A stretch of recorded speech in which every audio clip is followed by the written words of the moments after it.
What a magnificent day. This is where everybody's going to be lining up for Free Comic Book Day, May 3rd, 10 a.m., 50 swag bags, 25% off all the toys, including Funkos. 50% off all back issues. That includes the dollar bucks. 25% off all video games and accessories. That includes these. Ooh, 25% off all media. Vinyl, CDs, DVDs, VHS, and Blu-rays. 25% off all TCG singles. 10% off sealed.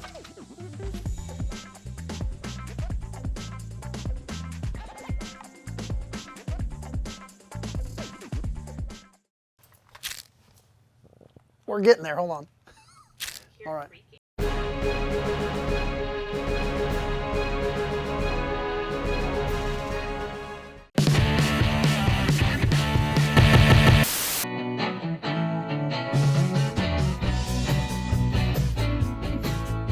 Hey, welcome back. This is part 2 of all the indie books that I picked up at Winterfest in New Jersey, and you're going to be real excited to see these books.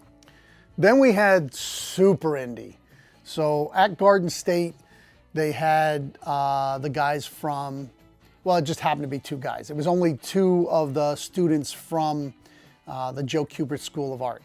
And I don't know how long ago they started this, but I bought as many as I could get. The Gool Zine, G-O-O-L Zine. I got number 4. Cool thing is that each issue, it's an anthology, of course, a couple of different students. There's a couple of stories and a poster. And I'll show you a few of the this is one I liked. I like this poster. This is just Mr. A. It's a very cool poster. Has a very noir feel to it. That comes free in the book when you buy the book. The books are, they are $10. But again, these are multiple students trying to put together this cool little book.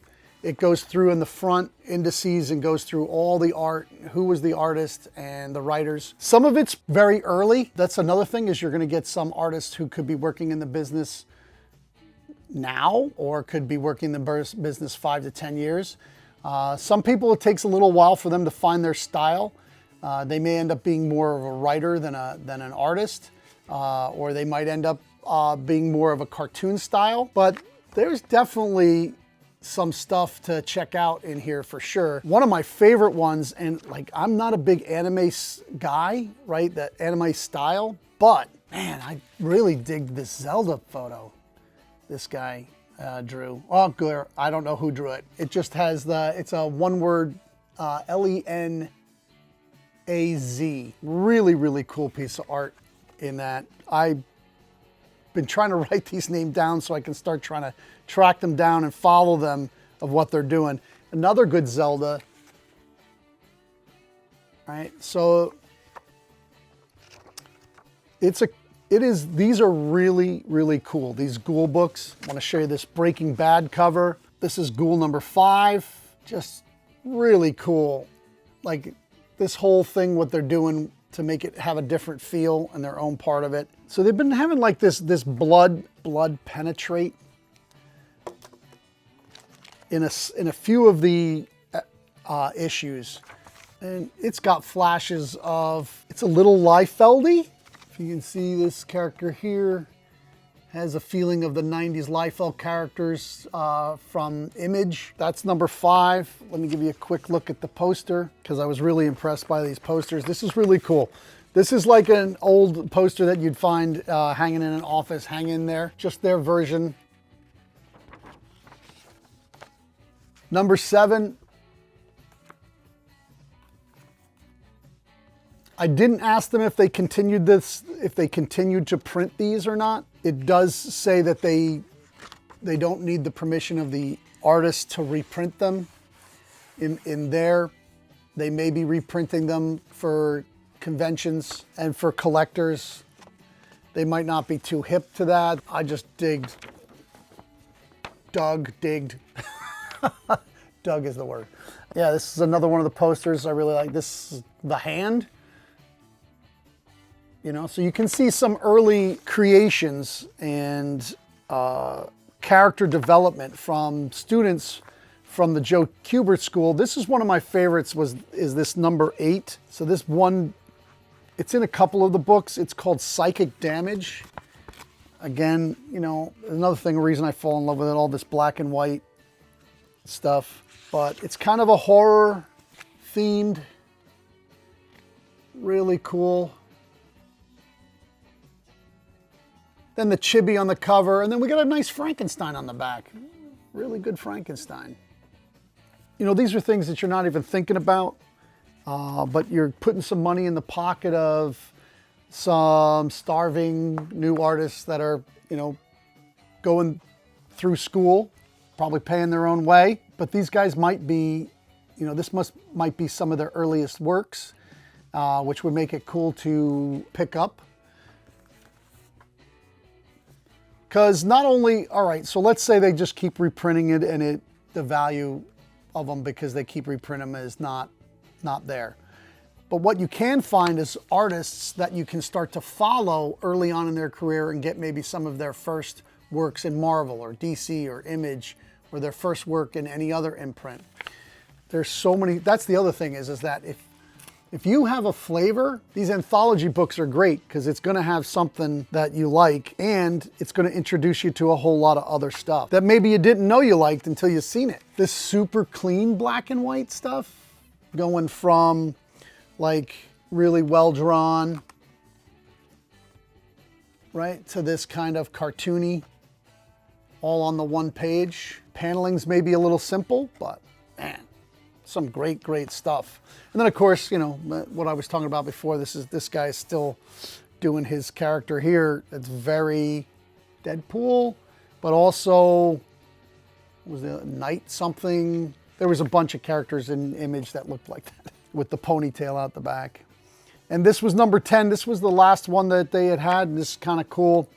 You know, has a toilet with the poop crawling out. But then they got a replica of the Zap comic, first Zap comic, down on the floor. So whoever dropped the deuce liked to read a little Zap. And then a little Coffee comic. I don't know if you guys remember Too Much Coffee Man. Kind of has that feel on the back, but also a little bit of Cuphead in between. Let me show you this poster. Oh, this is where the Mr. A came from. This is the same poster as the Mr. A. Books Underground Comics, March 2024.